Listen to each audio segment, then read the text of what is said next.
السلام عليكم ورحمة الله وبركاته. بسم الله الرحمن الرحيم. الحمد لله والصلاة والسلام على محمد بن عبد الله وعلى آله وحزبه الرضا. فيقول الله سبحانه وتعالى في محكم تنزيل والفرقان المجيد بعد أعوذ بالله من الشيطان الرجيم. بسم الله الرحمن الرحيم. وسارعوا إلى مغفرة من ربكم وجنة عرضها كعرض السماء إلى آخره. وقال النبي صلى الله عليه وسلم العمرة إلى العمرة كفارة لما بينهما أو كما قال عليه الصلاة والسلام. மேலான அன்பார்ந்த சகோதரர்களே, பெரியார்களே, கண்ணியவான்களே, சகோதரர்களே, அல்லாஹு தஆலா எங்கள் அனைவருக்கும் நல்ல ஆரோக்கியத்தை அல்லாஹு தஆலா வழங்க வேண்டும். எங்களுடைய அனைத்து விதமான கஷ்டங்களையும் அல்லாஹு தஆலா போக்குவானார். எங்களுடைய உடலில் இருக்கக்கூடிய அனைத்து விதமான நோய்களையும் அல்லாஹு தஆலா லேசாக்குவானார். இந்த புனிதமான பயணத்துக்காகவே நாம் தயாராக இருக்கக்கூடிய நாம் இந்த பயணத்தை சரிவர நிறைவேற்றக்கூடிய அந்த பாக்கியத்தை அல்லாஹ் எம் அனைவருக்கு நசீபாக்குவானார். இந்த பயணத்தில் ஏற்படக்கூடிய சிரமங்களை அல்லாஹ் தஆலா ஏற்றுக்கொள்வானார். இந்த பயணம் முடிவடையும் வரைக்கும் எதெல்லாம் தேவையாக இருந்து கொண்டிருக்கிறதோ அனைத்து தேவைகளையும் அவன் புறத்திலிருந்து அல்லாஹ் எம் அனைவருக்கு நசீபாக்குவானார். நாம் எந்த விடயங்களை விட்டு விட்டு செல்கிறோமோ அவைகளுக்கு அல்லாஹ் தஆலா பாதுகாப்பை ஏற்படுத்துவார். மேலான அன்பார்ந்த தாய்மார்களே, சகோதர சகோதரிகளே, ஒரு புனிதமான ஒரு பயணத்துக்காக வேண்டி நாம் தயாராக இருக்கிறோம். வாழ்க்கையில அல்லாஹ் ஒரு மனிதனுக்கு கொடுக்கக்கூடிய ஆகப்பெரிய ஒரு பாக்கியம்தான் அந்த அல்லாஹ்வுடைய அந்த பைத்துல்லாவை பார்க்கக்கூடிய பாக்கியம். அது உலகத்தில் அல்லாஹ் ஒரு மனிதனுக்கு கொடுக்கக்கூடிய ஆகப்பெரிய ஒரு பாக்கியம். நாம் இவ்வளவு காலமும் நாம் அந்த பைத்துல்லாவை முன்னோக்கியே எம்முடைய இபாதத்துகளை நாம் செய்து கொண்டிருந்தோம். அந்த காபாவை முன்னோக்கியே எம்முடைய கிப்லாவை நாம் அமைத்துக் கொண்டிருந்தோம். ஆனால் இப்போது அந்த கிப்லாவை நேரடியாக சென்று எம்முடைய கண்களால் பார்க்க போகிறோம். இதுவரை காலமும் அந்த கிப்லாவுடைய திசையை நோக்கித்தான் எம்முடைய இபாதத்துகளை நாம் அமைத்துக் கொண்டிருந்தோம். எம்முடைய இடங்களில், எம்முடைய பிரதேசங்களில் அந்த திசையுடைய ஒரு பகுதி எம்முடைய உடம்பு, எம்முடைய நெஞ்சு கொஞ்சம் சாய்ந்து விட்டாலே எம்முடைய இபாதத்துகள் ஏற்றுக்கொள்ளப்படுவார்கள். ஆனால் நாங்கள் செல்ல போகின்ற இடம் அது எப்படிப்பட்ட இடம் என்று சொன்னால், எங்கு திரும்பி தொழுதாலும், எந்த திசையில் தொழுதாலும் எம்முடைய இபாதத்தில் ஏற்றுக்கொள்ளப்படக்கூடிய ஒரு இடத்தை அடையப்படும். இது நாம் அல்லாஹ்வுக்கு மிக மிக நன்றி செலுத்துவோம்.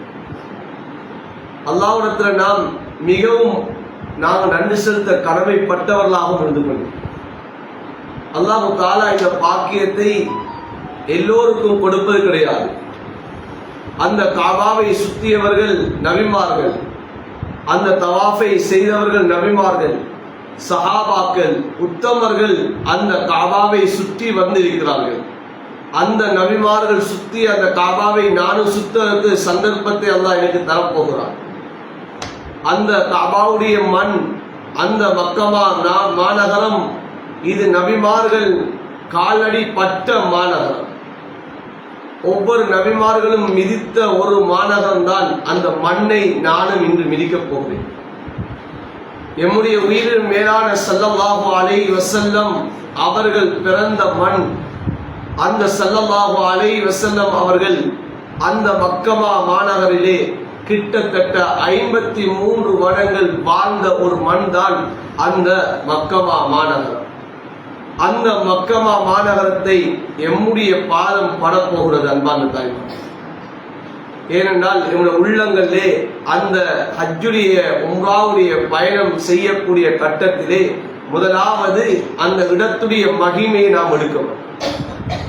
ஒரு இடத்துக்கு செல்வதற்கு முன்னால், ஒரு இபாதத்தை நாம் செய்வதற்கு முன்னால் அந்த இபாதத் எப்படிப்பட்டது, நாம் செய்யக்கூடிய அந்த இபாதத்துடைய பெருமதி என்ன, நாம் எந்த இடத்திலே அந்த இபாதத்தை செய்ய போகிறோம், அதற்குரிய கூலி என்ன என்பதை எப்போது நாம் உணர்வோமோ, எப்போது நாம் விளங்குவோமோ, அப்போதுதான் அந்த இபாதத்தை உயிரோட்டத்துடன் செய்ய முடியும்.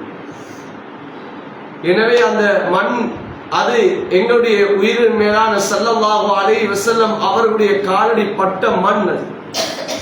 ஒவ்வொரு இடங்களிலும் ஸல்லல்லாஹு அலைஹி வஸல்லம் அவர்கள் நடந்து திரிந்த ஒரு மண்ணை நாம் அல்லாஹ் எமக்கு அந்த பாக்கியத்தை எமக்கு தரப்போகிறோம்.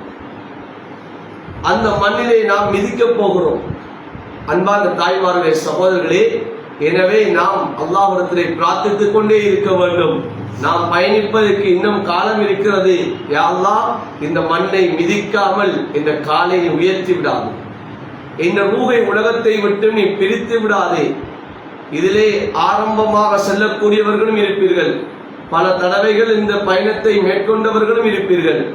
எனவே இல்லை, நான் எத்தனையோ பயணங்கள் சென்று விட்டேன் என்பதனால் என்னுடைய உள்ளத்திலே அலட்சியமான எண்ணங்கள் கூட வரலாம்.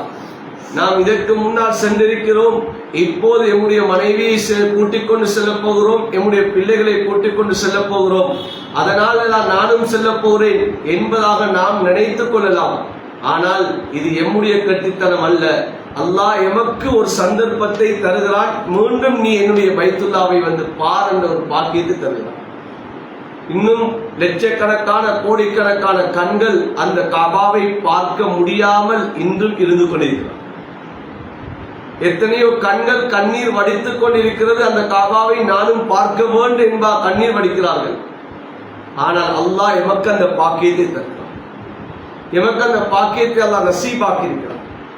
எனவே அன்பான தாய்மார்களே, சகோதரர்களே, இந்த நன்மையை, இந்த அமலுடைய பெருமதியை நாம் உள்ளத்தில் நாம் இப்போது ஒரு புனிதமான பயணத்தை மேற்கொள்ள போகிறோம். இந்த பயணத்திலே மிக முக்கியமான சில விடயங்கள் இருந்து கொண்டிருக்கிறோம். உம்ராவுடைய சட்டங்கள் நாங்கள் எப்படி செய்ய வேண்டும், உம்ராவுடைய கடமைகள் எவ்வாறு இருக்கிறது என்பதை எம்மை கூட்டிக் கொண்டு செல்லக்கூடியவர்கள் எமக்கு வழியை காட்டுவோம்.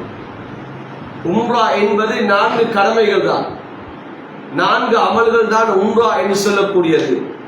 இஹ்ராத்தை நியத்தை வைத்து நாம் இஹ்ராத்தை கட்டிவிட்டோமா, 7 தவாஃபுகள் செய்து விட்டோமா, அதற்கு அடுத்ததாக நாங்கள் சஹீ 7 சுற்றுக்கள் நாம் சஹீ செய்து விட்டோமா, சஃபா மர்வா கடையிலே நாம் 7 விடுத்தம் தொங்கோட்டம் ஓடிவிட்டோமா, அதற்கு அடுத்ததாக எம்முடைய முடியை நாம் களைந்து விட்டோம் சொன்னால் இந்த உம்ராவுடைய கடமை முடிந்துவிடும். இது எவ்வாறு இருக்க வேண்டும் என்ற சட்டங்கள் எல்லாம் எம்மை கூட்டிக் கொண்டு செல்லக்கூடியவர்கள் இதனை எமக்கு வழிகாட்டுவார்கள். ஆனால் நாம் இந்த இடத்திலே நாம் ஒவ்வொருத்தர் எண்ண வேண்டும், இந்த உம்ரா என்பது இது ஸல்லல்லாஹு அலைஹி வஸல்லம் அவர்கள் எவ்வாறு எமக்கு வழிகாட்டி இருக்கிறார்கள். ஸல்லல்லாஹு அலைஹி வஸல்லம் அவர்கள் வாழ்நாளிலே 4 உம்ராக்களை செய்தார்கள். இமாம் புகாரி ரஹ்மத்துல்லாஹி அலைஹி அவர்கள் சொல்கிறார்கள், ஹதீஸை கொண்டு வருகிறார்கள். நபி ஸல்லல்லாஹு அலைஹி வஸல்லம் அவர்கள் 4 உம்ராக்களை செய்திருக்கிறார்கள். ஒவ்வொரு உம்ராவுக்குமாக ஸல்லல்லாஹு அலைஹி வஸல்லம் அவர்கள் அதற்கென்று தயாராகி அந்த உம்ராவை நிறைவேற்றி இருக்கிறார்கள். அந்த உம்ராவுடைய கடமைக்காக வேண்டி தன்னை தயார்படுத்தி இருக்கிறார்கள், சஹாபாக்களை தயார்படுத்தி இருக்கிறார்கள். ஸல்லல்லாஹு அலைஹி வஸல்லம் அவர்கள் எப்படி உம்ரா செய்தார்கள், எப்படி ஹஜ்ஜி செய்தார்கள் என்பது அந்த சஹாபாக்கள் வழியாக தெளிவாக ஒவ்வொரு அணுவாக அது பதிவு செய்யப்பட்டிருக்கிறது. அன்பான தாய்மார்களே, சகோதரர்களே, அதனால ஸல்லல்லாஹு அலைஹி வஸல்லம் சொன்னார்கள், அல் ஹுஜ்ஜாஜ் வல் உம்மார் வஃதுல்லாஹ், ஹஜ்ஜி செய்யக்கூடியவர்கள், அல்லாஹ்வுடைய பைத்துல்லாவை உம்ரா செய்யக்கூடியவர்கள், இவர்கள் அல்லாஹ்வுடைய படையினர்கள் என்பா சொல்லி காட்டுகிறார். ஃபைதா தஆஹும் இஸ்தஜாபு லஹும், அவர்கள் அல்லாஹ்விடத்திலே கேட்பார்கள் சொன்னால் அவர்களுடைய பிரார்த்தனைகள் அங்கீகரிக்கப்படும் என்பா சொல்லிட்டார். நாங்கள் போகக்கூடிய இடம் புனிதமான இடம், நாங்கள் கேட்கக்கூடிய துஆ அது அங்கீகரிக்கப்படக்கூடிய இடத்தை நாம் சென்றடைய போகிறோம். எனவே நாம் இங்கிருந்து பயணத்தை நாம் ஆரம்பிப்போம். பயணத்தை ஆரம்பிக்கக்கூடிய கட்டத்திலே நாம் எல்லோரோடு நாம் உறவாடி விட்டு போயிட வேண்டும். யார் யாருடைய உறவு முறைகள் எல்லாம் துண்டிக்கப்பட்டிருக்கிறதோ அந்த உறவு முறைகளை சீராக்கி விட்டு நாம் சென்று விட வேண்டும். அவர்களிடம் சலாம் கூறிவிட்டு நாம் செல்ல வேண்டும். ஏன், எம்முடைய இறுதி பயணமாக கூட இந்த பயணம் இருக்கலாம். நாம் செல்லக்கூடிய பயணத்தை நாம் நினைக்க வேண்டும், இதுதான் ஒரு இறுதி பயணம் என்பதாக நினைத்து நாம் வெளியாக வேண்டும். இது என்னுடைய வாழ்க்கையினுடைய ஒரு கடைசி ஒரு அமல் என்பதாக நினைத்து நாம் செய்ய வேண்டும். ஆகையினால் நம்முடைய உறவுகளுக்கு மத்தியிலே நாம் சீராக ஆக்கிவிட்டு நாம் செல்ல வேண்டும். இந்த உறவு முறைகளை பேணிவிட்டு நாம் செல்ல வேண்டும். யாரோடையாவது மனஸ்தாபங்கள் இருக்கிறதா, அந்த மனஸ்தாபங்களை தீர்த்து விட்டு நாம் செல்ல வேண்டும். கோபதாபங்களை விட்டு நாம் செல்ல வேண்டும். பயணத்தை ஆரம்பிக்கிறோம். இப்போது எமக்காக வேண்டி ஒரு பயணம் செய்வதற்காக வேண்டி ஒரு பஸ்ஸோ அல்லது ஒரு வாகனத்தை எமக்காக வேண்டி தயாரிப்பு செய்வார்கள். ஒன்று, நாம் இங்கிருந்தே நியத்தை வைத்து வெளியாக முடியும். அப்படி இல்லை என்று சொன்னால் எமக்கு இடங்கள் ஒதுக்கப்படும். நியத்தை வைப்பதற்காக வேண்டி இடங்கள் ஒதுக்கப்படும். எந்த இடத்திலே குளித்து விட்டு நாம் செல்லலாம் என்பதாக சொல்லப்படும். நாம் வீட்டை விட்டு வெளியாகக்கூடிய கட்டத்திலே குளித்து விட்டு நாம் நியத்தோடு செல்ல முடியும். நாம் எந்த இடத்திலிருந்து செல்லுகிறோமோ அந்த இடத்திலிருந்து நியத்தோடு நாம் வெளியே செல்ல முடியும். இந்த பயணம் என்பது ஒரு சுற்றுலாவுடைய ஒரு பயணம் அல்ல. அன்பான தாய்மார்களே, சகோதரர்களே, இது ஒரு வாழ்க்கையினுடைய யதார்த்தமான ஒரு பயணம். இது பயணம் செய்யக்கூடிய ஒரு சுற்றுலாவுடைய ஒரு பயணம் அல்ல இந்த பயணம். எனவே போகின்ற வழியெல்லாம் நாம் அல்லாஹ்விடத்திலே பிரார்த்தித்துக் கொண்டு செல்ல வேண்டும். யா அல்லாஹ், நான் ஒரு பயணம் செய்கிறேன், இந்த பயணத்தை நீ கபூல் செய்து இந்த பயணம் என்னுடைய வாழ்க்கையினுடைய மாற்றத்தை ஏற்படுத்தக்கூடிய ஒரு பயணமாக ஆக்கிடு. என்ற பொருளாதாரத்திலே வளர்ச்சி ஏற்படுத்தக்கூடிய பயணமாக ஆக்கிடு. எங்களுடைய குடும்பங்களிலே சீராக ஆக்கக்கூடிய ஒரு பயணமாக ஆக்கிவிடு என்ற ஒரு துஆவோடு இந்த பயணத்தை நாம் ஆரம்பிக்க வேண்டும். இப்போது எஹ்ராம் கட்டிக்கொண்டு நாம் வீட்டை விட்டு வெளியேறவும் முடியும். அப்படி இல்லை என்று சொன்னால் இடையிலே ஒரு இடத்தை நாம் எஹ்ராத்தை கட்டவும் முடியும். அந்த இடத்துல எஹ்ராத்தை கட்டிவிட்டோம் சொன்னால், அன்பான சகோதரிகளே, தாய்மார்களே, பெரியார்களே, இப்போது நம்முடைய பயணங்கள் ஆரம்பிக்கிறதா? அந்த பயணத்திலே கேட்கக்கூடிய துஆக்களும் அங்கீகரிக்கப்படுகிறது. இப்போது நம்முடைய அந்த வானூர்தியிலே நாம் ஏறி பயணம் செய்கிறோமா? அந்த பிளைட்டிலே பயணம் செய்யக்கூடிய கட்டத்திலே நாம் ஒரு இடத்தை அடைவோம். அதுதான் எலம்லம் என்று சொல்லக்கூடிய ஒரு இடம். அந்த இடத்தை எமக்கு நினைவூட்டுவார்கள். இந்த இடத்திலே தான் நாம் நியத்து வைக்க வேண்டும் என்பார், நினைவூட்டுவார்கள். அந்த இடத்திலே வைத்து நாம் அந்த உம்ராவுடைய நியத்தை வைக்க வேண்டும். யா அல்லாஹ், உனக்காக வேண்டியே இந்த உம்ராவை நான் நியத்து வைக்கிறேன் என்ற அந்த நியத்தை, அல்லாஹும்ம லப்பைக பி உம்ரா, யா அல்லாஹ், உனக்காக வேண்டிய இந்த உம்ராவை நான் நியத்து வைத்திருக்கிறேன். இந்த உம்ராவை இலகுவாக்கி தருவாயாக. இந்த உம்ராவில் ஏற்படக்கூடிய சிரமங்களை நீ பொருந்திக் கொள்வாயாக என்ற அந்த பிரார்த்தனைகளை செய்து அந்த நியத்தை நாம் வைத்துக் கொள்ள வேண்டும். அந்த நியத்தை வைத்து விட்டோம் என்று சொன்னால், அன்பார்ந்த தாய்மார்களே, சகோதர சகோதரிகள், பெரியார்களே, நாம் சில விடயங்கள் நம்முடைய வாழ்க்கையிலே தடுக்கப்பட்டுவிடும். நம்முடைய வாழ்க்கையிலே சில விடயங்கள் செய்ய முடியாமல் ஆக்கப்பட்டுவிடும். நாம் இந்த உம்ராவுக்காக வேண்டி நாம் குளிப்பதும் ஒரு சுண்ணாவாக இருந்து கொண்டிருக்கிறது. அந்த குளிக்கக்கூடிய கட்டத்திலே நாம் எவ்வாறு குளிக்க வேண்டும், அந்த குளிப்புடைய நியத்தை வைத்து குளித்து விட்டோம் என்று சொன்னால் நாம் நம்முடைய மேனிலே நறுமணத்தை நாம் தேய்த்து கொள்ள வேண்டும். ஏன்? அந்த எஹ்ராத்தை கட்டி நியத்து வைத்து பின்னால் நறுமணம் பூசுவது இது தடுக்கப்பட்டிருக்கிறது. அப்படி நறுமணம் பூசினால் அதற்காக வேண்டி ஃபிதியாக்கள் கொடுக்க வேண்டும். எனவே இது மிக தடுக்கப்பட்ட விடயம். ஆகையினால் நியத்து வைத்த பின்னால் ஒரு ஆணாக இருந்தாலும் பெண்ணாக இருந்தாலும் சரி நறுமணம் பூச முடியாது. அது ஆணாக இருந்தால் தைத்த ஆடைகளை உடுக்க முடியாது. பெண்ணாக இருந்தால் உம்ராவுக்காக வேண்டி, ஹஜ்ஜிக்காக வேண்டி அவர்கள் எவ்வாறான ஆடையும் அவர்கள் உடுக்க முடியும். ஆனால் ஆண்களை பொறுத்தவரையில் தைத்த ஆடைகளை உடுக்க முடியாது. எம்முடைய எஹ்ராமை கட்டக்கூடிய கட்டத்திலே அந்த எஹ்ராமின் மூலமாக நாம் நடக்கக்கூடிய கட்டத்திலே எம்முடைய அவுரத்துகள் விளங்கக்கூடிய அமைப்பிலே கட்டிவிடக்கூடாது. இது ஆக முக்கியம். ஏன்? நாம் தவாஃபுகள் செய்யக்கூடிய கட்டம் இது தொழுகையை போன்று எம்முடைய தவாஃபுகள். ஸல்லல்லாஹு அலைஹி வஸல்லம் அவர்கள் சொல்லி காட்டினார்கள், தவாஃபு என்பது இது ஒரு தொழுகையை போல என்பார் ஸல்லல்லாஹு அலைஹி வஸல்லம் அவர்கள் சொல்லி காட்டினார்கள். எனவே அந்த தவாஃபுடைய கட்டத்திலே எம்முடைய அவுரத்துகள் விலகிவிடக்கூடாது. எம்முடைய அவுரத்துகள் விளங்காத அளவுக்கு எம்முடைய எஹ்ராமை ஆண்கள் கட்டிக்கொள்ள வேண்டும். அதே கட்டத்திலே நாம் அந்த ஜித்தாவிலே போய் நாம் அடைவோம். அந்த ஜித்தாவுடைய ஏர்போர்ட்ல இருந்து நாம் வெளியிலே வருவோம். அன்பான தாய்மார்களே, சகோதரர்களே, இந்த இடத்திலே தான் எம்முடைய பயண பொதிகளை நாம் பாதுகாத்துக் கொள்ள வேண்டும். எம்முடைய பாஸ்போர்ட்டுகளை நாங்கள் பாதுகாத்துக் கொள்ள வேண்டும். ஏனென்றால் இது மிக முக்கியமானது. எம்முடைய அந்த ஜித்தாவை விட்டு வெளியிலே வரும் வரைக்கும் எம்முடைய கைகளிலிருந்து பாஸ்போர்ட்டை வாங்க மாட்டார்கள். எங்கே வாங்குவார்கள்? அந்த ஜித்தாவை விட்டு ஏர்போர்ட்டை விட்டு வெளியிலே வந்து எம்முடைய அந்த இடத்தை வந்து அடைந்ததன் பின்னால் தான் எம்முடைய பாஸ்போர்ட்டை எம்முடைய கையிலிருந்து எடுப்பார்கள். ஏன்? பாதுகாப்புக்காகவே எடுப்பார்கள். அது வரைக்கும் எம்முடைய பாதுகாப்பிலே தான் அந்த பாஸ்போர்ட் இருக்க போகிறது. இதனை மிகவும் கவனமாக எடுத்துக்கொள்ள வேண்டும். ஏனென்றால் நாம் ஒருவர் செய்யக்கூடிய தவறு நாம் அனைவரும் இதிலே தாமதமாகி விடுவோம்.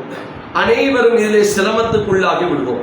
பயணம் என்பதே ஒரு சிரமமான ஒரு விடயம். பயணம் என்பது மிகவும் கஷ்டமான ஒரு விடயம். அதிலே இவ்வாறான தவறுகள் நடக்குமாக இருந்தால் முழு பேருக்கும் இன்னும் சிரமத்துக்கு மேல் சிரமமாக ஆகிவிடும். இதிலே மிகவும் கவனமாக நாம் இருக்க வேண்டும். இப்போது ஜித்தாவிலிருந்து நாம் எம்முடைய மக்காவுக்கு நாம் பயணம் மேற்கொள்வோம். இடத்தை வந்து அடைவோம். எம்முடைய பயண பொதிகளை வைத்துவிட்டு நாம் ஆரம்பமாக உம்ராவுக்காக வேண்டி ஹரத்தை நோக்கி அந்த ஹரத்துடைய எல்லைக்கு நாங்கள் போவோம். போகக்கூடிய கட்டத்திலே நாம் ஆரம்பமாக செல்லக்கூடியவராக இருக்கலாம், அல்லது பல தடவைகள் சென்றவர்களாக இருக்கலாம். நாம் செல்லக்கூடிய கட்டத்திலே எம்முடைய பார்வைகளை நாம் தாழ்த்திக் கொண்டு செல்ல வேண்டும்.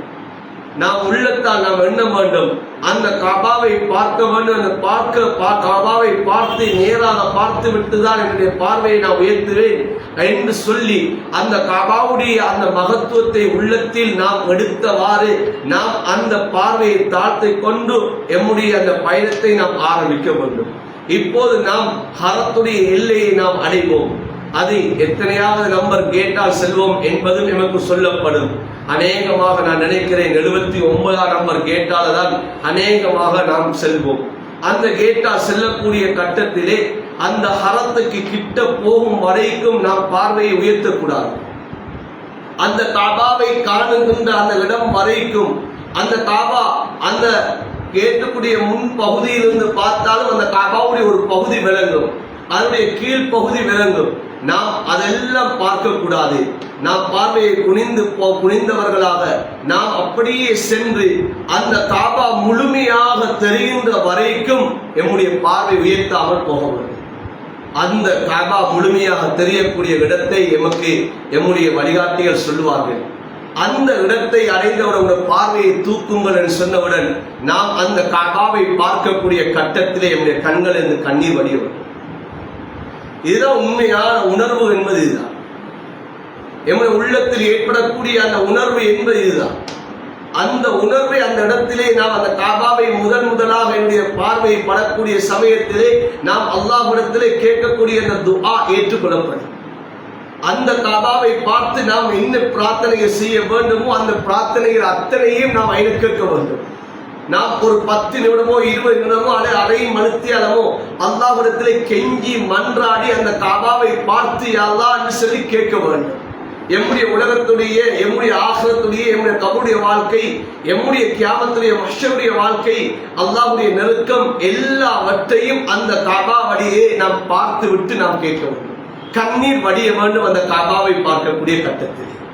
அந்த காபாவை பார்க்கக்கூடிய கட்டத்திலே ஒவ்வொரு மனிதனுடைய கண்களுக்கு கண்ணீர் வடியாமல் இருக்க முடியாது. அவ்வாறு கண்ணீர் வடியாமல் இருக்கிறது சொன்னால் அன்பான தாய்மார்கள், சகோதரர்களே, உள்ளம் இறுகியிருக்கிறது என்பது அர்த்தம். எனவே அந்த காபாவை பார்க்கக்கூடிய கட்டத்திலே கண்ணீர் வடிய வேண்டும். அந்த காபாவை நாம் பார்த்து விட்டு அதற்கு பிறகுதான் எம்முடைய தவாஃபுடைய அமலை நாம் ஆரம்பிப்போம். அந்த தவாஃபுடைய அமலை ஆரம்பிக்கக்கூடிய கட்டத்திலே எமக்கு ஹஜருல் அஸ்வதுடைய அந்த கல்லை நேராக, அதுக்கு நேராக பச்சை லைட் இருந்து கொண்டிருக்கும், கிரீன் லைட் இருக்கும். அந்த கிரீன் லைட்டுக்கு நேராகத்தான் எம்முடைய கையை உயர்த்தி நாம் பிஸ்மில்லா என்று சொல்லி அந்த தக்பீரை மொழிந்து நாம் இந்த நியத்தை வைத்து யா அல்லாஹ், நான் இந்த காபாவை 7 சுற்றாக நான் வலம் வரப் போகிறேன், நான் தவாஃப் செய்ய போகிறேன் என்ற நியத்தோடு நாம் தவாஃபை ஆரம்பிக்க போகிறோம்.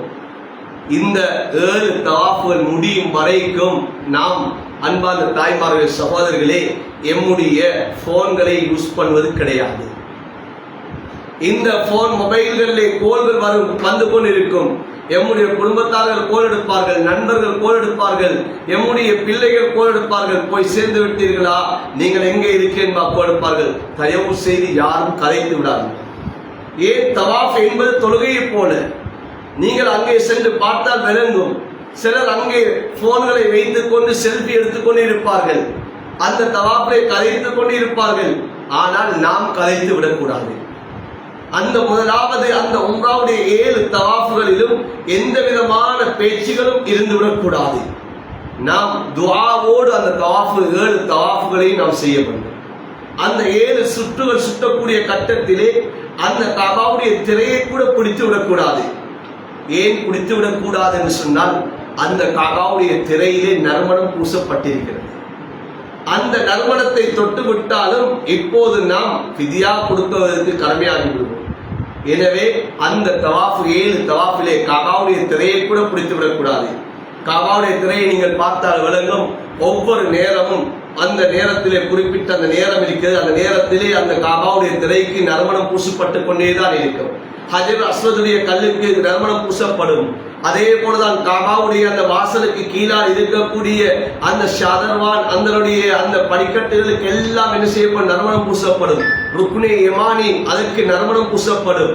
அன்பான தாய்மார சகோதரர்களே, இந்த இடங்களை எல்லாம் நாங்கள் துஆவுக்குரிய இடமா ஆக்கணுமே தவிர இந்த உம்ராவுடைய தவாஃபிலே நாங்கள் தொட்டு அதனை என்ன செய்யக்கூடாது. இந்த ஃபர்தான இந்த தவாஃபிலே, இந்த கடமையான இந்த தவாஃபிலே நாங்கள் தொட்டு விடக்கூடாது.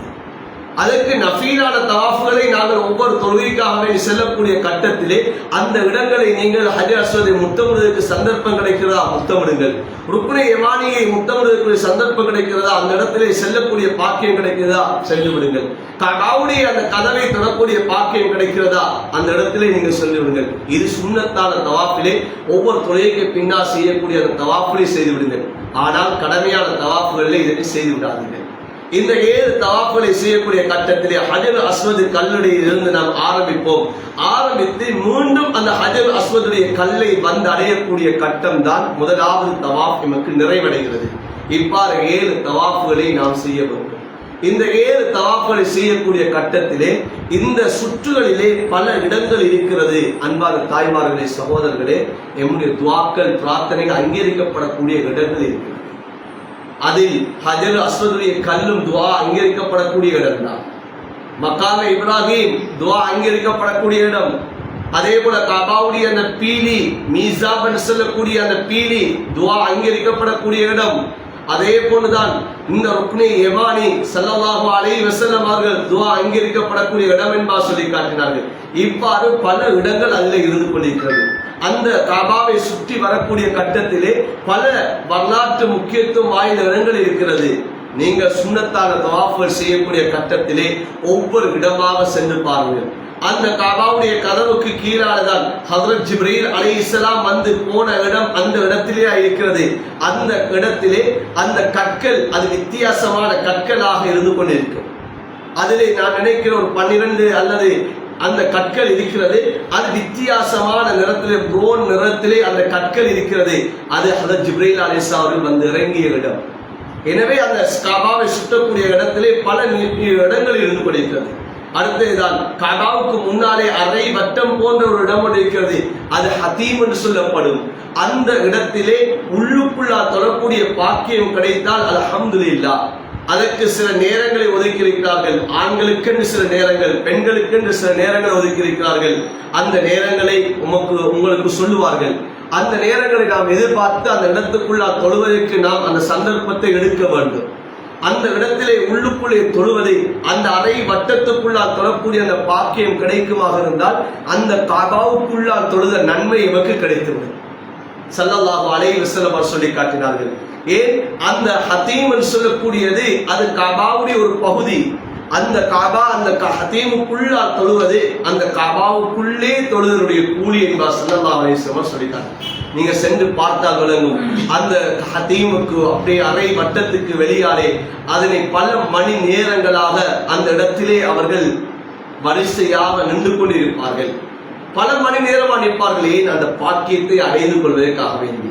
எனவே நாம் கடமையான தவாஃபை நாம் என்ன செய்யக்கூடாது, இவ்வாறான இடங்களை நாம் தரித்து நின்று கழித்து நாம் நேரத்தை போக்கிவிடக் கூடாது. ஏன் இடையிலே வுது முறிந்து விட்டேன்னு சொன்னால் நாம் திரும்ப மீண்டும் வுது எடுத்து தவாஃபை ஆரம்பிக்க வேண்டிய கட்டம் ஏற்படலாம். எனவே எம்முடைய கடமையான தவாஃபை 7 சுற்றுகளை நாம் என்ன செய்ய வேண்டும், துஆக்களோடு நாம் அந்த தவாஃபை அவசரமாக நாம் நிறைவேற்றிக் கொள்ள வேண்டும். அந்த தவாஃப் முடிந்து விட்டேன்னு சொன்னால் இப்போது 7 தவாஃப்களை நாம் முடித்து விட்டோம் சொன்னால், சுருக்கமாக சொல்லுகிறேன் அன்பான தாய்மார்களே, அந்த மகாம இப்ராஹிமுக்கு நேராக வந்து 2 ரக்காத்தில் தொழ வேண்டும். அது ஒன்று மகாம் இப்ராஹிமுக்கு பக்கத்திலே தொழக்கூடிய சந்தர்ப்பம் கிடைத்தா தொழ வேண்டும். ஆனால் தொழுவதற்கு முடியாது. ஏன்? இப்போது மிகவும் சன நெரிசலான காலம். ஆகையினால் அந்த இடத்திற்கு நேராக நாம் அதற்கென்று ஒரு வேலிகளை அமைத்து அந்த இடத்திலே தொழுவதற்காக வேண்டி எமக்கு இடம் ஒதுக்கி இருக்கிறார்கள். அந்த இடத்திலே வந்து நாம் தொழ வேண்டும். இல்லை நாம் மக்காம் இப்ராஹிமுக்கு முன்னால் தான் தொழுவேன்னு சொன்னால் அந்த இடத்திலே அடுத்தவர்களுக்கும் இடையூறாக அமைந்துவிடும். உடனே அந்த இடத்திலே வந்து மக்காம் இப்ராஹிமுக்கு முன்னால் நேராக சென்று நாம் 2 ரக்காத்துகள் தொழுது விட்டு இப்போது நீண்ட நேரம் அல்லாஹ்விடத்திலே பிரார்த்திக்க வேண்டும். அல்லாஹ்விடத்திலே துஆ செய்ய வேண்டும். யா அல்லாஹ், நான் 7 தவாஃப்களை முடித்து விட்டேன், உனக்காகவே இந்த உம்ரா செய்வதற்காக வந்து நான் என்னுடைய அமலை நாம் ஆரம்ப 2வது கடமையை முடித்து விட்டு இருக்கிறேன் என்று சொல்லி என்னுடைய துன்யா ஆகிரத்துடைய எல்லா விடயங்களையும் அல்லாஹ்விடத்திலே கேட்கிறோம். கேட்டுவிட்டு இப்போது நாம் ஜம்சம் நீரை அருந்த வேண்டும். அந்த மகாம இப்ராஹிமுக்கு அந்த தொழுத இடத்துக்கு அருகாமை பார்க்கக்கூடிய கட்டத்திலே பல இடங்களில் வைத்திருப்பார்கள் ஜம்சம் நீர். குறிப்பாக இந்த இடங்களிலே வைத்திருக்கிறார்கள். ஜம்சம் நீரை நன்றாக வயிறு நிரம்பும் வரைக்கும் குடிக்க வேண்டும். குடித்து விட்டு இப்போது நாம் சஹீயுடைய அமலுக்கு நாம் செல்வோம். சஹீ செய்வதற்காக வேண்டி நாம் செல்வோம். அந்த சஹீயுடைய அமலையும் அன்பான தாய்மார சகோதரர்களே, அதிலே 3 கட்டங்களாக பிரித்திருக்கிறார்கள். அதிலே முடியுமாக இருந்தால் அடித்தளத்திலே சஹீ செய்வதற்கு நாம் முயற்சி செய்ய வேண்டும். ஏன்? அடித்தளத்தில் சஹீ செஞ்சால்தான் எமக்கு அந்த சஃபாவுடைய மலையும் விளங்கும், மர்வாவுடைய மலையும் விளங்கும். நாம் 3ஆம் மாடிக்கு சென்று விட்டோம் சொன்னால் அங்கே சஃபாவுடைய மலையை கண்ணாடிக்குள்ளாக தான் பார்க்க முடியும், மர்வாவுடைய மலையை கண்ணாடிக்குள்ளாக தான் பார்க்க முடியும். நாம் கீழ் மாடியிலே தவாஃப் செய்யக்கூடிய அந்த சஹீ செய்யக்கூடிய கட்டத்திலே அந்த சஃபாவுடைய மலையை பார்க்க முடியும், மர்வாவுடைய மலையிலே நாம் காலை வைக்க முடியும், அந்த மர்வாவுடைய மலையிலே நாம் இருக்கவும் முடியும். ஆகையினால் அந்த சஃபா மலையிலே இருந்து நாம் சஹீயை ஆரம்பிப்போம். திரும்ப மர்வாவுக்கு வருவோம், திரும்ப மர்வாவிலிருந்து சஃபாவுக்கு வருவோம். இப்படி 7 சுற்றுகளாக நாம் அந்த சஃபா மர்வாவை சஹீ செஞ்சு கொண்டிருக்கிறோம். சஹீ செய்யக்கூடிய கட்டத்திலும் நாங்கள் துஆக்களை மறந்துவிடக்கூடாது. நாம் அந்த இடத்திலே அவசரமாக ஓடக்கூடிய இடங்களும் இருக்கும், மெதுவாக செல்லக்கூடிய இடங்களும் இருக்கும். அந்த இடங்களிலே நாம் அந்தந்த விடயங்களை நினைவூட்டுவார்கள். அந்த இடங்களிலே நாம் சென்று அந்த மர்வாவுடைய சஃபாவுடைய அந்த இடங்களிலே நாம் துஆக்களை மறந்துவிடக்கூடாது. இதை முடித்து விட்டோம் சொன்னால் அடுத்ததாக 4வது விடயம்தான் நம்முடைய தலைமுடியை இறக்குவது. ஆண்களாக இருந்தால் தலைமுடியை வலிப்பது சிறந்தது. ஸல்லல்லாஹு அலைஹி வஸல்லம் அவர்கள் தலைமுடியை வலிப்பதற்கு 3 விடுத்த நபி அவர்கள் அந்த அல்லாஹ் ரஹ்மத் செய்வானாக, அல்லாஹ் ரஹ்மத் செய்வானா என்ப துஆ செய்திருக்கிறார்கள். 4வது விடுத்தம் தான் நபி அவர்கள் சொன்னார்கள், அல்லாஹ் தஆலா அந்த முடிகளை குறைப்பவர்களுக்கும் அல்லாஹ் ரஹ்மத் செய்வானா என்ப துஆ செஞ்சார்கள். எனவே முடிகளை வலிப்பதுதான் ஆண்களுக்கு சிறந்தது. பெண்களை பொறுத்த வரையிலே பெண்கள் முடிகளை கத்தரிக்க வேண்டும். சிறு முடிகளை கத்தரித்தால், அது சில முடிகளை கத்தரித்தால் போதுமாகிவிடும். அதற்கு பின்னால் குளித்து விட்டோம் சொன்னால் நம்முடைய உம்ராவுடைய கடமை முடிந்துவிடும். ஒரு கடமையை நாம் நிறைவேற்றி விடுவோம். அடுத்த அன்பான தாய்மார்களே, சகோதரர்களே, நாம் உம்ராவுக்காக வேண்டிய தியாகங்களோடு பல லட்சம் செலவழித்து நாம் நாட்களை ஒதுக்கி செல்கிறோம். நாம் சிரமங்கள் பாராது எங்களுடைய ஒவ்வொரு தொழுகைகளையும் நாம் அந்த காபாவிலே தொழுவதற்காக முயற்சி செய்வோம். ஏன்? ஒரு தொழுகை தொழுதால் 1 லட்சம் தொழுகை தொழுதல் நன்மை. ஹதரத் ஸல்லல்லாஹு அலைஹி வஸல்லம் அவருடைய மஸ்ஜித் நபவியிலே தொழுதால் ஒரு தொழுகைக்கு 1000 தொழுகையுடைய 1000 ரக்காத்துடைய நன்மை கிடைக்கும். ஆனால் இந்த காபாவிலே தொழக்கூடிய ஹரத்திலே தொழக்கூடிய தொழுகைக்கு 1 லட்சம் நன்மை கிடைக்கும். நாம் சோம்பரப்பட்டு விடக்கூடாது, முடியாது சொல்லிடக்கூடாது. தொழுகைக்கு முன்னதாகவே நாம் நம்முடைய விடுதிகளிலிருந்து வெளியாகி நாம் அந்த ஹரத்துக்கே நாங்கள் போயிடுவோம். ஹரத்துடைய எல்லை நம்முடைய சில வேளை நாம் தங்கக்கூடிய ஹோட்டலாகவும் இருக்கலாம். ஹோட்டலும் ஹரத்துடைய எல்லைக்குள் இருக்கலாம். நீங்கள் ஹோட்டலை விட்டு இறங்கக்கூடிய கட்டத்திலும் பாங்கு சென்றால் முன்னாலும் தொழுவார்கள். ஆனால் அந்த தொழுகையிலே நீங்கள் இணைந்திடக்கூடாது. இவ்வளவு சிரமத்தோடு நாம் சென்றிருக்கிறோம். அந்த கபாவுக்குள்ளே, நாம் ஹரத்துக்குள்ளே, அந்த வட்டத்துக்குள்ளே தொழ வேண்டும் என்பதற்காக முயற்சி வேண்டும். அதற்காகவே பாங்கு சென்றவுடன் நம்முடைய ஊர்களில் தொழுவதை போல பாங்கு சென்றவுடன் நாம் சென்று விட்டோம் சொன்னால் நாம் வீதிகளில் தான் தொழ முடியுமே தவிர அந்த ஹரத்தை சென்றடைய முடியாது. ஏன் ஹரத்தை சென்றடைவதாக இருந்தால் குறைந்தது அரை மணித்தியாலத்துக்கு முன்னதாக செல்ல வேண்டும். அந்த பாங்குக்கு அதானுக்கு அரை மணித்தியாலத்துக்கு முன்னால் செல்லவில்லை என்று சொன்னால் அங்கே செல்லக்கூடிய வழிகளை அடைத்து விடுவார்கள். அங்கே நாம் அந்த உட்பகுதியிலே செல்ல முடியாமல் ஆகிவிடும். எனவே நேர காலத்தோடு தயாராக வேண்டும்.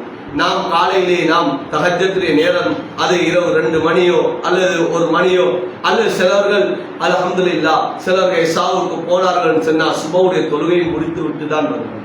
அவ்வாறு இஅ்திகாஃபுடைய அமல்கள், அந்த தஹஜ்ஜுடைய அமல்களை அந்த கஅபாவிலே இருந்து நாம் அதை செய்வதற்கு நாம் முயற்சி செய்யணும். நாம் வீடுகளையும் படுத்தவர்கள் தான், உறங்கியவர்கள் தான். ஆனால் கஅபாவுக்கு சென்று அங்கும் நாம் உறங்குவதற்காக வேண்டிய அல்ல, அங்கும் நாம் சொகுசாக இருப்பதற்காக வேண்டிய அல்ல. அங்கே நாம் என்ன சாப்பாடுகள் இருக்கிறது, என்ன குடிவானம் இருக்கிறது என்பதை நாம் தேடி திரிவதற்காக வேண்டிய அல்ல. அந்த இடங்களுக்கு சென்று விட்டால் நாம் தியாகங்களோடு நாம் இபாதத்துகளை அதிகமாக செய்யும். ஏன் இந்த மக்காவுடைய ஹரத்திலே நான் ஒரு 7 நாட்கள் நிற்க போகிறேனா, எனக்கு 2 நாட்கள் எனக்கு மதீனாவை நிற்க போகிறேனா, இந்த 7 நாட்களில் 35 வக்துடைய தொழுகை நான் 35 லட்சம் ரக்காத்துகள் தொழுத நன்மையை நான் அடைய வேண்டும் என்ற உறுதியை நான் எடுக்க வேண்டும். நான் மதீனாவிலே எனக்கு 2 நாட்கள் தான் தங்குவதற்கான சந்தர்ப்பம் எனக்கு இருக்கிறதா, அந்த 2 நாளிலே நான் ஒரு 9 வக்துகளோ அல்லது 8 வக்துகளோ எனக்கு கிடைக்கிறதா, அந்த கிடைக்கக்கூடிய நேரம் எல்லாம் நான் அந்த மஸ்ஜித் நபவியிலே தொழக்கூடிய அந்த பாக்கியத்தை அடைய வேண்டும். இடையிலே எமக்கான சுற்றுப்பயணங்கள் இருந்து கொண்டிருக்கும். எமக்கு அந்த முக்கியமான வரலாற்று முக்கியமான இடங்களை அவர்கள் காட்டுவதற்காக வேண்டி செல்லுவார்கள். ஆனால் செல்லக்கூடிய கட்டத்தை இந்த உள்ளத்திலே கவலைகள் வரணும். இந்த நேரம் இந்த கபாலை தொழாமல் நான் வெளியில போறேன் என்ற கவலை வரணும். அதுக்காக வேண்டி செல்லாமல் இருப்பதல்ல. அந்த இடங்களை எதுக்காக வேண்டி நாம் செல்லுகிறோம், அந்த இடங்களை பார்த்து விட்டு வரணும். ஏன் நான் இதை சொல்லுகிறேன் சொன்னால், அந்த நேரத்தில் என்னுடைய உள்ளத்திலே கவலை வரணும். இந்த 1 லட்சம் நன்மையை நான் இழந்து போகிறேனே, அப்போதுதான் அல்லாஹ் அடுத்த நேரத்துக்கு அந்த நன்மையை அடையக்கூடிய ஒரு பாக்கியத்தை அல்லாஹ் எனக்கு தருவார். அடுத்த அந்த அமலை செய்யக்கூடிய அந்த பாக்கியத்தை அல்லாஹ் எனக்கு நசீபாக்குவார். அதனால நேர காலத்தோடு நாம் எழுந்து அந்த அமல்களை செய்வதற்கான தயாராகணும். லுகருக்கு நாம் செல்லுகிறோமா, அல்லது லுகரை முடித்துவிட்டு நாம் சமையை சாப்பிட்டு விட்டு நாம் சென்றோம் என்றால் மகரிபுடைய தொழுகையை தொழுது விட்டு இஷாவை தொழுது விட்டு வருவதற்கு நாம் முயற்சி செய்வோம். திரும்ப மீண்டும் வருகிறோமா, மீண்டும் வந்து விட்டோம் சொன்னால் கொஞ்ச நேரம் உறங்குகிறோமா, எம்முடைய இஸ்திராகத்தை எடுக்கிறோமா, ஒரு 2 மணியோ அல்லது 3 மணிக்கோ எழுந்து நாம் மஸ்ஜிதை நோக்கி சென்று விட வேண்டும். அங்கே நாம் சுபவுடைய தொழுகை இமாம் ஜமாத்தோடு தஹஜ்ஜத்தை தொழுது சுபவின் தொழுது அந்த சூரிய உதயத்தை பார்த்து, அந்த சூரிய உதயத்துக்கு பிறகு காலை நேரத்திலே தான் அந்த சட நெரிசல் குறையக்கூடிய நேரமாக இருக்கும். தவாஃப் செய்வதற்கு மிக இலகுவான நேரம் காலையுடைய நேரம். ஏன்னா காலையுடைய நேரம் இரவெல்லாம் தவாஃப்கள் செய்துவிட்டு சுபவுடைய தொழுகைக்கு பின்னால் எல்லோரும் சென்று விடுவார்கள். அதிக மாணவர்கள் அவருடைய விடுதிகளுக்கு போய்வார்கள். அந்த நேரத்திலே கொஞ்சம் நமக்கு காபாவுக்கு நெருக்கமாக தவாஃப் செய்யக்கூடிய பாக்கியம் நமக்கு கிடைக்கும். அந்த நேரத்திலே அதிகமானவருக்கு அந்த ஹஜர் அஸ்வதுடைய கல்லை முத்தமிடக்கூடிய பாக்கியம், அந்த ருக்குனை யமானியுடைய பாக்கியம் எல்லாம் அந்த நேரத்திலே தான் கிடைக்கும். எனவே இந்த நேரங்களில் நாம் கூடுதலான கவனம் செலுத்த வேண்டும். அடுத்தது அன்பான தாய்மார்கள் சகோதரர்களே, இந்த பயணத்திலே எமக்கு சில இடங்கள் காட்டப்படும், வரலாற்று முக்கியத்துவம் வாய்ந்த இடங்கள். ஸல்லல்லாஹு அலைஹி வஸல்லம் அவர்கள் நடந்து திரிந்த இடங்களை நாம் பார்க்கிறோம். அந்த மஸ்ஜிது அந்த ஹரத்துக்குள்ளாலே தான் சில இடங்கள் காட்டப்படும். அதுதான் ஸல்லல்லாஹு அலைஹி வஸல்லம் அவர்கள் பிறந்து வளர்ந்த இடம். அந்த லைப்ரரியா ஆக்கப்பட்டிருக்கிறது. அந்த இடத்தை உங்களுக்கு காட்டுவார்கள். அந்த இடத்தை நாம் பார்க்க வேண்டும். இந்த ஹதரத் ஸல்லல்லாஹு அலைஹி வஸல்லம் அவர்களுக்கு நோவினை செய்த விரோதியாக இருந்த அந்த அபூ ஜஹலுடைய அந்த வீடு அந்த ஹரத்துக்குள்ளே தான் இருக்கிறது. அது 9ஆம் நம்பர் டாய்லெட்டாக இப்போது இருந்து கொண்டிருக்கிறது. அப்ப அந்த இடத்தை காட்டுவார்கள். அங்கே மக்காவில் இருக்கக்கூடிய மலைகளை காட்டுவார்கள். அதே போலதான் எமக்கு பயணம் ஒதுக்கப்படும். நாம் அந்த பயணத்திலே நாம் வெளியாகுவோம். தாயிஃபுக்கு நாம் போகிறோம். போகக்கூடிய கட்டத்திலே ஒட்டகம் மேய்க்கக்கூடிய இடங்களை காட்டுவார்கள். அங்கே தாயிஃபுடைய மஸ்ஜிதுகள் காட்டப்படும், அப்பாஸ் மஸ்ஜிதுகள் காட்டப்படும், அப்பாஸ் லைப்ரரியை காட்டுவார்கள். இப்படி பல இடங்களை எல்லாம் அந்த தாயிஃபுடைய பயணத்திலே நாம் பார்ப்போம். அன்பாத சகோதரர்களே சகோதரிகளே, ஒவ்வொரு இடங்களும் ஸல்லல்லாஹு அலைஹி வஸல்லம் அவர்கள் சென்று வந்த இடங்கள். இதைத்தான் நாம் நினைவு வைக்க வேண்டும். அந்த மக்காவுடைய பூமி, அது மக்காவை சூழ உள்ள பூமிகள் எல்லாம் நபி அவர்கள் நடந்து திரிந்த பூமிகள். அந்த தாயிஃபுக்கு போகிறோமா, போகக்கூடிய கட்டத்தை உள்ளத்தில் வரணும். இதே பூமிக்கு தான் ஸல்லல்லாஹு அலைஹி வஸல்லம் அவர்கள் இங்கு உள்ளவர்களுக்கு தாவத் கொடுப்பதற்காக சென்று எங்களுடைய கண்மணி நாயகம் ஸல்லல்லாஹு அலைஹி வஸல்லம் அவர்கள் சிறுவர்கள் மூலமாக எல்லாம் கல்லெறியப்பட்டு ரத்தம் சிந்திய அந்த பூமி இந்த பூமி தான் என்று நினைத்து எங்களுக்காக வேண்டி நபி அவர்கள் சிரமப்பட்ட அந்த கஷ்டங்களை நாங்கள் நினைத்து கொண்டு அந்த இடங்களுக்கு சென்றோம். அப்போதுதான் இந்த ஹஜ்ஜுடைய பயணங்கள் அது உணர்வுபூர்வமான ஒரு பயணமாக இருக்கும். இஹ்ராத்தோடு நாங்கள் தேவையில்லாத வார்த்தைகளை பேசிவிடக்கூடாது, எங்களுக்கு மத்தியிலே சண்டையிட்டுடக்கூடாது. ஏன் இஹ்ராத்தோடு நாங்கள் செய்யக்கூடாத விடயங்களை நாம் செய்துவிடக்கூடாது. இந்த ஹஜ்ஜுடைய பயணங்கள் எல்லாம் எம்முடைய நாவுகள், எம்முடைய வார்த்தைகளை நாம் இதனை எல்லாம் கட்டுப்பாடோடு வைத்துக் கொள்ள வேண்டும். ஏன் அந்த வார்த்தைகள் நாம் ஒளிந்துவிடக்கூடிய கட்டத்திலே நாம் வந்த பயணத்தை நாம் மறந்து விடுவோம். சில சிரமங்கள் ஏற்படலாம், கஷ்டங்கள் ஏற்படலாம். அந்த கஷ்டத்தில் கூட நாம் பொறுமையை இழந்துவிடக்கூடாது. சில நேரத்தில் நீங்கள் தவாப்பை முடித்து விட்டு வருவீர்கள், அங்கு வரக்கூடிய கட்டம் நேரம் லேட்டாகி வருவீர்கள், இங்கே உணவுகள் இல்லாமல் போய்விடும். ஏன் நேரத்துக்கு அந்த உணவுகள் கொடுக்கப்படும், நேரம் பிந்தி விட்டால் அந்த உணவுகள் யார் சாப்பிட்டோ சாப்பிட இல்லையோ அது வலதியாவுக்கு போய்விடும். அதுதான் அவங்களுடைய சட்டம். அப்ப அந்த கட்டத்திலே உணவுகள் இல்லாமல் போய்விடும். அந்த நேரத்திலே நாம் எம்முடைய பொறுமையை இழந்துவிடக் கூடாது. அந்த நேரத்திலே தான் அல்லாஹ் எம்முடைய பொறுமைகளை நாம் பார்க்கக்கூடிய நேரங்கள். அதனால் அந்த நேரங்கள் எல்லாம் அல்லாஹ் எம்மை பார்க்கிறான், நாம் எப்படி எல்லாம் அமல் செய்கிறோம் என்பது. எனவே அன்பான தாய்மார்கள் சகோதரர்களே, இப்படி எல்லாம் நாம் மக்காவுடைய அமலை முடித்து விட்டு அடுத்த ஒரு பயணம் தான் நாம் மதீனாவுடைய பயணம் செய்ய போகிறோம். மதீனாவுடைய பயணம் என்பது மக்காவிலிருந்து கிட்டத்தட்ட 450 கிலோமீட்டர் பயணம். அதை இவருக்கு பஸ்ஸிலே பயணத்தை மேற்கொள்வோம். கிட்டத்தட்ட நான் நினைக்கிறேன் ஒரு 6 அவர் 7 அவர் ஒரு பயணம் நாங்களுக்கு செய்யப்படும். அந்த பயணத்திலே அதை நாங்கள் நினைக்க வேண்டும், ஸல்லல்லாஹு அலைஹி வஸல்லம் அவர்கள் இதே பயணம் தான் ஹிஜ்ரத்துடைய பயணத்தை நபி அவர்கள் செஞ்சிருக்கிறார். சின்ன பயணம் அல்ல.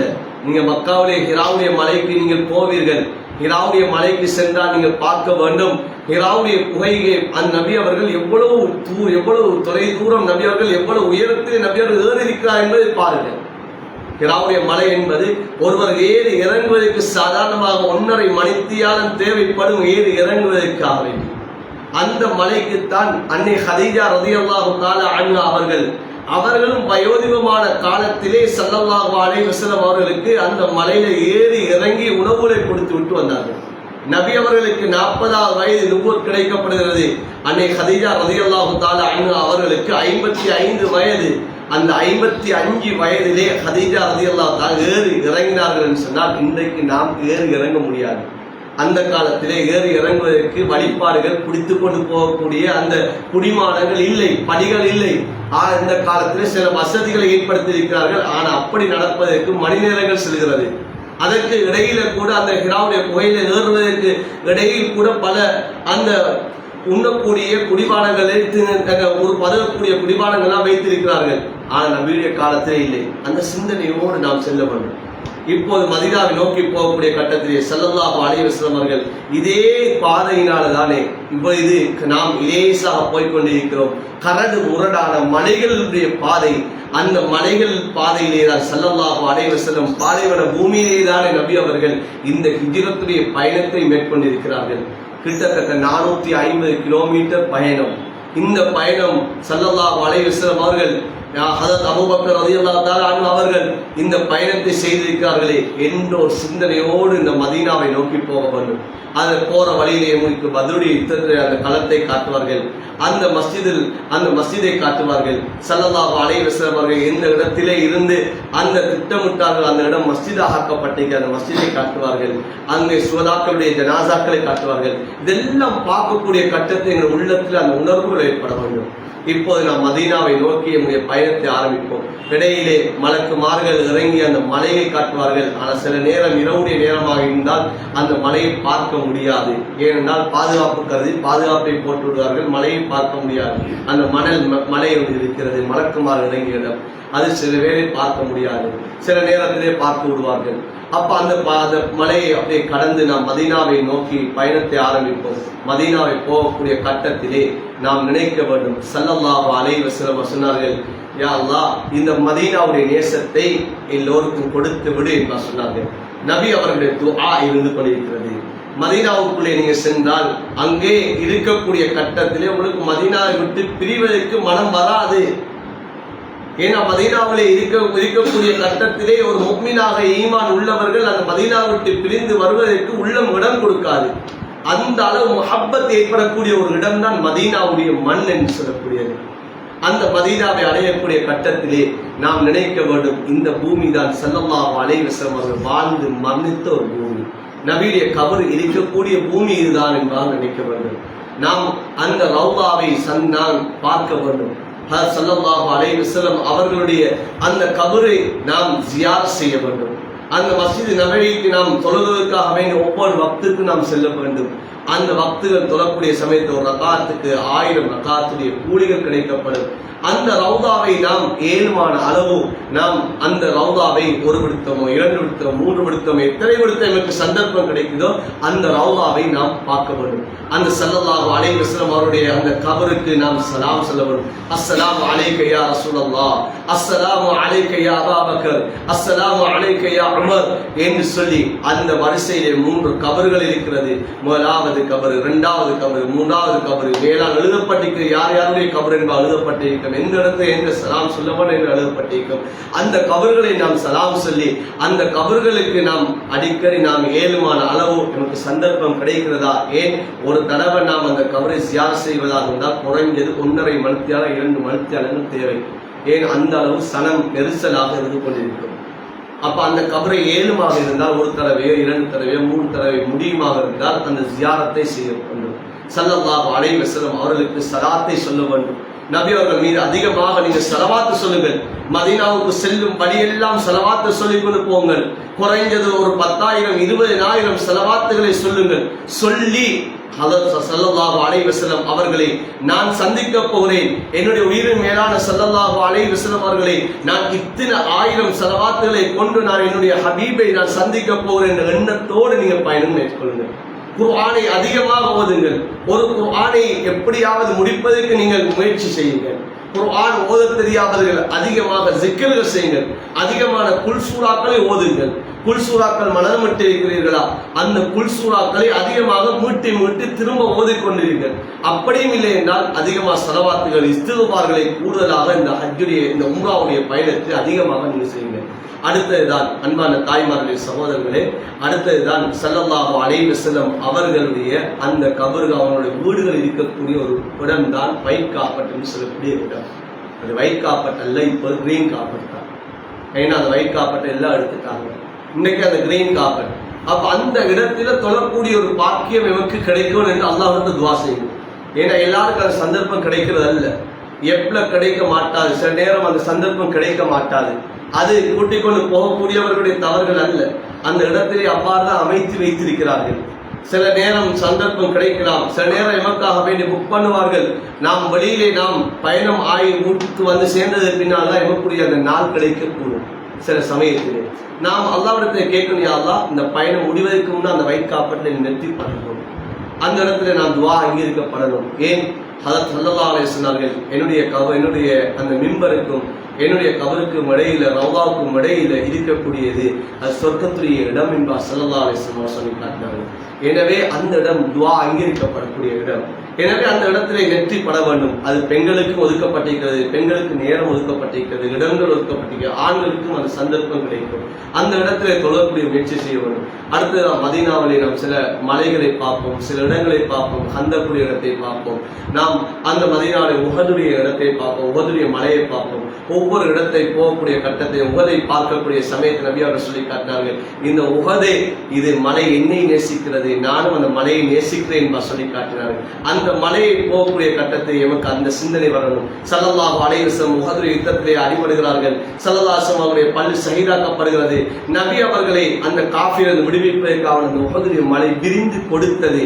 இன்றைக்கும் அந்த இடம் இருந்து கொண்டுதான் இருக்கிறது. அந்த கற்களால் கட்டப்பட்டிருக்கிறது. ஏன் அதுக்கு சில விடயங்களை நடப்பதன் காரணமாக கற்களை கட்டி வைத்து அந்த இடங்கள் இருந்து கொண்டிருக்கிறது. நபி அவர்கள் ரத்தம் சிந்திய இடங்கள் இருந்து கொண்டிருக்கிறது. அடுத்ததுதான் அந்த நீங்க மஸ்ஜித் நபவிக்கு போகக்கூடிய கட்டத்திலே அங்கே ஜன்னத்துல் பக்கீ இருக்கிறது. பெண்கள் உள்ளே நுழைய முடியாது, ஆண்கள் செல்ல முடியும். ஆண்களாக இருக்கக்கூடிய நீங்கள் அந்த ஜன்னத்துல் பக்கீக்கு போறதுக்கு ஏதும், அங்கே கபராளிகளுக்கு நாங்கள் துஆ செய்யறதுக்கு ஏதும். அந்த ஜன்னத்துல் பக்கீயிலே அடக்கம் செய்யப்பட்டிருக்கிற சஹாபாக்கள் அடக்கம் செய்யப்பட்டிருக்கிறார்கள், நல்லவர்கள் அடக்கம் செய்யப்பட்டிருக்கிறார்கள். அந்த கபரை நாம் ஜியாரத் செய்ய வேண்டும். இப்படியான சில விடயங்கள் எல்லாம் இருந்து கொண்டிருக்கிறது. எனவே அன்பான தாய்மார்கள், சகோதரர்களே, இந்த பயணம் என்பது ஒரு புனிதமான ஒரு பயணம். இன்னும் அந்த உம்ராவுடைய பயணத்தை சொல்லிக்கொண்டே போகலாம். ஏன் அது சொல்லி முடிக்க முடியாத ஒரு பயணம் தான் அந்த உம்ராவுடைய ஹஜ்ஜுடைய பயணம் என்று சொல்லக்கூடியது. மிகவும் முக்கியத்துவம் வாய்ந்த ஒரு பயணத்தை நாம் மேற்கொள்ள போகிறோம். வாழ்க்கையினுடைய யதார்த்தத்தை நாம் அடைய போகிறோம். நம்முடைய வாழ்க்கையிலே ஒரு பெரிய ஒரு சந்தர்ப்பத்தை அல்லாஹ் நமக்கு தரப்போகிறான். அந்த படைத்த ரப்புடைய நெருக்கத்தை அடையக்கூடிய ஒரு இடத்தை நாம் அடைய போகிறோம். இதுதான் வாழ்க்கையினுடைய சுருக்கம். இதுதான் படைத்த ரப்புடைய நெருக்கத்தை அடையக்கூடிய ஒரு இடத்தை நாங்கள் கண்ணால் போக போகிறோம். இந்த கால்கள் மிதிக்கப் போகிறது. எனவே அல்லாஹ் சுப்ஹானஹு வ தஆலா இந்த பாக்கியத்தை எம் அனைவருக்கும் அல்லாஹ் நசீபாக்குவானாக. நம்முடைய பயணங்கள் அல்லாஹ் தஆலா இலேசாக்குவானாக. இந்த பயணங்கள் அல்லாஹ் தஆலா கபூலியத்திலே பயணமாக ஆக்குவானாக. உம்ரத்தன் மக்பூதாவாக அல்லாஹ் தஆலா இந்த உம்ராக்களை ஆக்கி அருள் புரிவானாக. யா அல்லாஹ், இந்த உம்ராவுடைய பயணத்தை எங்கள் இலகுவான முறையை செய்வதற்கு எங்கள் அனைவருக்கும் நீ தௌஃபீக் செய்வாயாக. எந்த இடையூறுகளும் ஏற்படாமல், எந்த நோய்களும் ஏற்படாமல் அனைவரையும் பாதுகாப்பாயாக. யா அல்லாஹ், மதீனாவுடைய குளிர்களையும் யா அல்லாஹ் எங்களுக்கு ஆறுதலை, எங்களுடைய உடம்புக்குரிய தாங்கக்கூடிய சக்திகளையும் நீ தருவாயாக. யா அல்லாஹ், எங்கள் அனைவரையும் நீ கபூல் செய்து கொள்வாயாக. யா அல்லாஹ், எத்தனையோ பேருக்கு கிடைக்காத பாக்கியத்தை யா அல்லாஹ் எமக்கு தந்திருக்கிறாய். யா அல்லாஹ், இந்த பாக்கியத்தை யா அல்லாஹ் பாக்கியமாக உள்ளத்துல கருதி யா அல்லாஹ் இதனை முறையாக செய்யக்கூடிய பாக்கியத்தை அனைவருக்கு நசீபாக்குவாயாக. யா அல்லாஹ், உயர்தரமான ஒரு அமலை செய்வதற்காக வேண்டி நியத்தை வைத்து அதற்காக வேண்டி முயற்சி செய்திருக்கிறோம். யா அல்லாஹ், இந்த நியத்தை, இந்த முயற்சியை நீ கபூல் செய்து கொள்வாயாக. யா அல்லாஹ், எங்கள் ஒவ்வொரு அமல்களையும் நீ ஈடேற்றமுள்ள அமல்களாக ஆக்கி அருள் புரிவாயாக. யா அல்லாஹ், எங்களுடைய இறுதி முடிவை நல்லதாக ஆக்கி அருள் புரிவாயாக. கலிமாவோடு மௌத்தை நசீபாக்கிடுவாயாக. யா அல்லாஹ், அன்பு நபி ஸல்லல்லாஹு அலைஹி வஸல்லம் அவர்கள் மரணித்த பூமியை பார்ப்பதற்காக வேண்டி செல்ல போகிறோம். யா அல்லாஹ், எந்த பூமியிலே நபி அவர்கள் மரணிப்பதை விரும்புங்கள் என்பதாக சொன்னார்களே அல்லாஹ், அந்த பூமிக்கு இடத்திலே நாங்கள் செல்ல போகிறோம். யா அல்லாஹ், யா அல்லாஹ், இந்த பூமியிலே மரணித்தால் என்னுடைய ஷஃபாத் இருக்கிறேன் ஸல்லல்லாஹு அலைஹி சொன்னார்களே அல்லாஹ், அந்த பூமிக்காகவே நாங்கள் செல்ல போகிறோம். யா அல்லாஹ், எங்களுடைய இறுதி முடிவுகளை நல்லதாக ஆக்கிறியா அல்லாஹ். யா அல்லாஹ், கலிமாவோடு மௌத்தை நசீபாக்கிறியா அல்லாஹ். யா அல்லாஹ், இந்த நாளிலே வஃபாத்தானால் எங்களுக்கு கபருடைய வேலை குறைக்கப்படும். யா அல்லாஹ், அந்த வெள்ளிக்கிழமை இரவு வெள்ளிக்கிழமை நாள் எங்கள் ரூஹல் பிரிவதற்கு நீ தௌஃபீக் செய்வாயாக. யா அல்லாஹ், இந்த நேரம் உனக்கு நெருக்கமான நேரமாக இருக்கும். யா அல்லாஹ், அந்த சுஜூதில் எங்கள் ரூஹல் பிரிவதற்கு நீ தௌஃபீக் செய்வாயாக. யா அல்லாஹ், இந்த இடத்திலே வஃபாத்தானால் உன்னுடைய அன்பு நபி ஸல்லல்லாஹு அலைஹி வஸல்லம் அவர்களுடைய ஷஃபாத் கிடைக்கும். யா அல்லாஹ், அந்த மதீனத்து மண்ணிலே யா அல்லாஹ் எங்கள் ரூஹல் பிரிவதற்கு நீ தௌஃபீக் செய்வாயாக. எங்கள் அனைவரும் நீ கபூல் செய்வாயாக. எம்மை பெற்றெடுத்த தாய் தகப்பன்மாருடைய பாவம் மன்னிப்பாயாக. யா அல்லாஹ், எம்முடைய உற்றா உறவினர்கள், மனைவி மக்களுடைய பாவம் மன்னிப்பாயாக. பூரா முஸ்லிமான ஆண்கள் பெண்கள் அனைவருடைய பாவங்களை மன்னித்து அருள் புரிவாயாக. எமக்கு கற்றுத்தந்த ஆசான்களுடைய பாவங்களையும் மன்னித்து அருள் புரிவாயாக. எம் அனைவரையும் புரிந்து கொள்வாயாக. யா அல்லாஹ், எமக்கு அடிக்கடி யா அல்லாஹ் பல விடுத்தங்கள் அந்த காபாவை கண்களால் காணக்கூடிய பாக்கியத்தை நசீபாக்குவாயாக. யா அல்லாஹ், வாழ்க்கையிலே பல விடுத்தங்கள் யா அல்லாஹ் உயிரோடு வாழக்கூடிய கட்டத்திலே அந்த காபாவை தரிசிப்பதற்குரிய பாக்கியத்தை நசீபாக்குவாயாக. எங்களுடைய பிரார்த்தனை அங்கே அருள் புரிவாயாக. ரப்பனா அலைக்க தவக்கல்னா வ இலைக்க நப்னா வ இலைக்கல் மஸீர். ரப்பனா ஆத்தினா ஃபித் துன்யா ஹஸனா வ ஃபில் ஆখিরাতি ஹஸனா வ கினா அஸாபன்னார். ரப்பனா ரப்பி ரஹ்முனா கமா ரப்பயானி ஸகீரா. வ ஸல்லல்லாஹு வ ஸல்லிம் அலா நபியில் உம்மி வ அலா ஆலிஹி வ ஸஹ்பிஹி அஜ்மஈன். வல்ஹம்துலில்லாஹி.